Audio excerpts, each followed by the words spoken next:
building for the school and the community for the long haul. And we're actually looking for people to say, gee, this is a problem. That's the purpose of the multiple user groups and then the design advisory groups.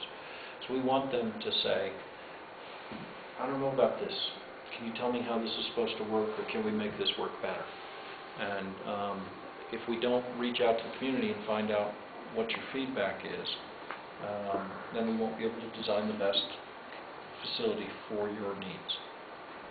When you're done with this, then you go to the Kesner building. We go to the Kesner building in the summer, and so there will still be site work and activities happening around the building, and maybe we would have, not maybe, we'll still have commissioning and furnishings and the things happening in the summer. But that's correct, in summer of 2012, we'll begin right off in June, as soon as we're moved out, to demo the existing and begin the remodel of Kesner. Kesner would be complete over that summer of 2012. So the intent is that the entire project is finished by the 1st of October in 2012. Kesner building might take 3-4 months to do. Correct. Yep.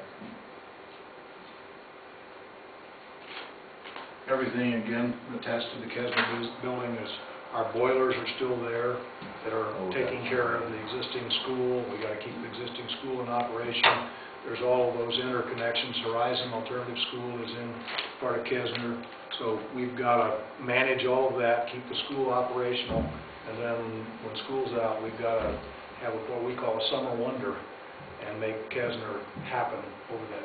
That's a stone building, right? It's a brick and stone building. It's a masonry building.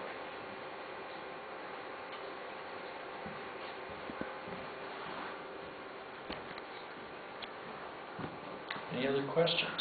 I think you got them. Will you be able to provide the community with who's doing what as you're going along here, so that the community has names of, okay, so these are the contractors that are involved, these are the design companies and so forth? Absolutely.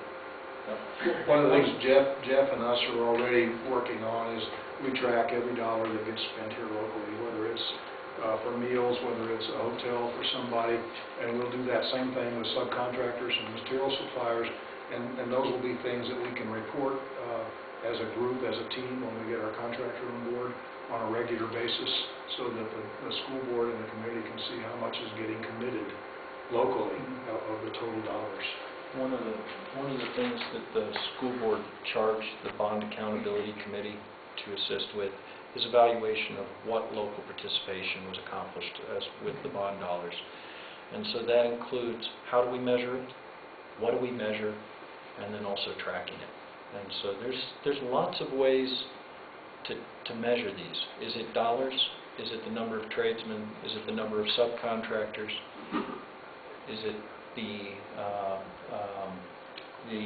impact of dollars spent at the hotels and the restaurants, or is it just the dollars that are put into the building? The Bond Accountability Committee will help as an independent and as an oversight group to take the information we get, validate it, and be able to report back to the community here and to the board. Here is what was accomplished with your bond dollars. A question came up in the open house of what percent do you think? I don't know. You mentioned the teams that are involved with us, the 3 different teams. Do we have those names? Yes. We do? Yes, And are there going to be others that might be bidding on this besides these 3 teams? Oh, the CMGC teams? Right. No, those were shortlisted. We actually received 6 different responses for the RFQ. We were contacted by 7 firms. We received 6.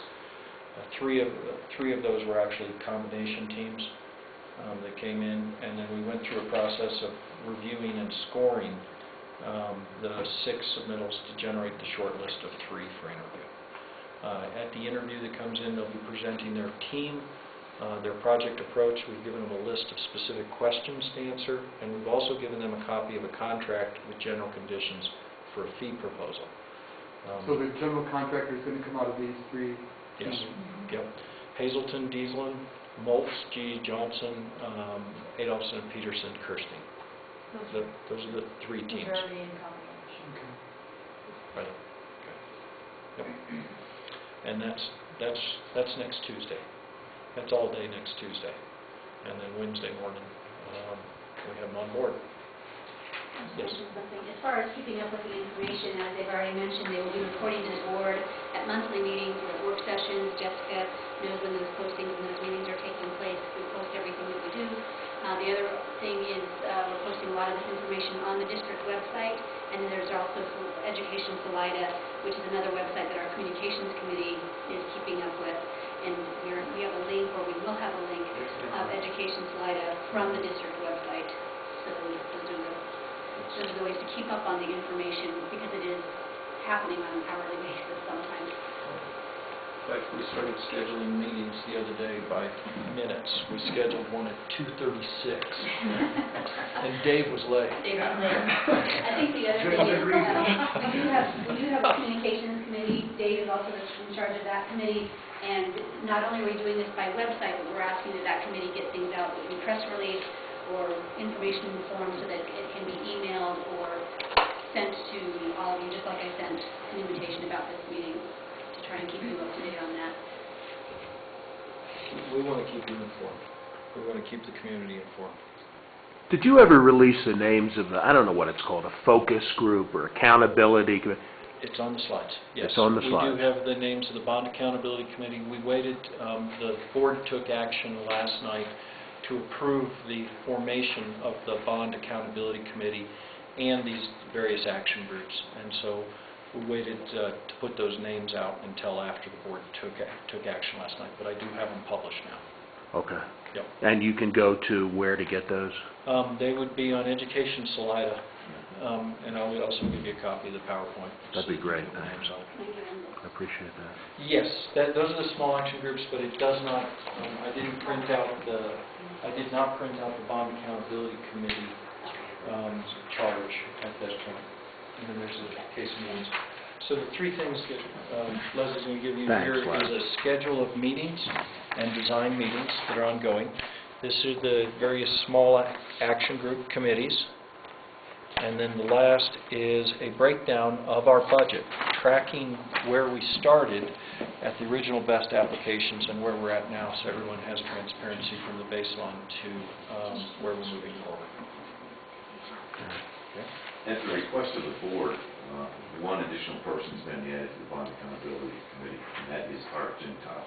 Okay, great. That didn't have, that happened today, so speaking of minutes. Yep.